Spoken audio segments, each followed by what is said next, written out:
Bonjour Monsieur Sarfati. Bonjour. Est-ce que vous pourriez vous présenter?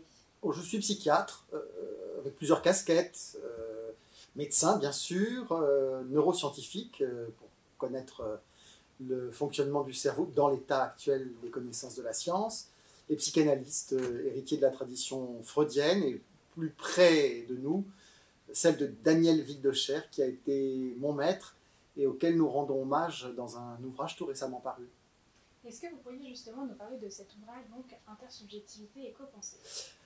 C'est un ouvrage qui rend hommage à Daniel Wildecher, qui a été le pionnier dans la description des processus de copensée, qu'est-ce qui nous permet de rentrer en contact avec un patient quand on est soignant, une notion à distinguer de l'intersubjectivité. Et il était nécessaire de faire le point de l'état actuel des connaissances dans une vision transdisciplinaire.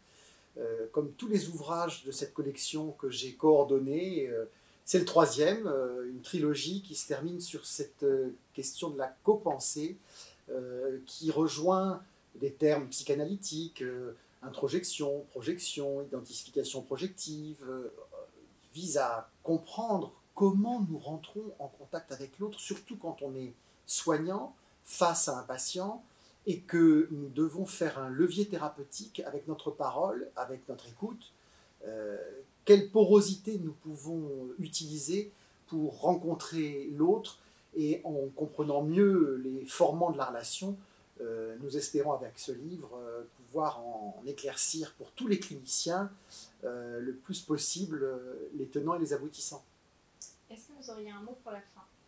C'est un ouvrage qui s'adresse donc à tous ceux qui sont des soignants et qui vient décomposer dans l'état actuel des connaissances ce qui nous permet en infraverbal de nous ajuster au plus près de l'autre, de le rencontrer ou pas, comme la contagion empathique, comme la synchronie mimétique, l'agentivité, la théorie de l'esprit, la mémoire partagée, et qui, mis tout ensemble, nous permettent de mieux comprendre par quels canaux passe l'action thérapeutique dans le transfert, dans le contre-transfert, termes qui sont repris, réanalysés, réinterprétés à l'aune des connaissances scientifiques de 2025.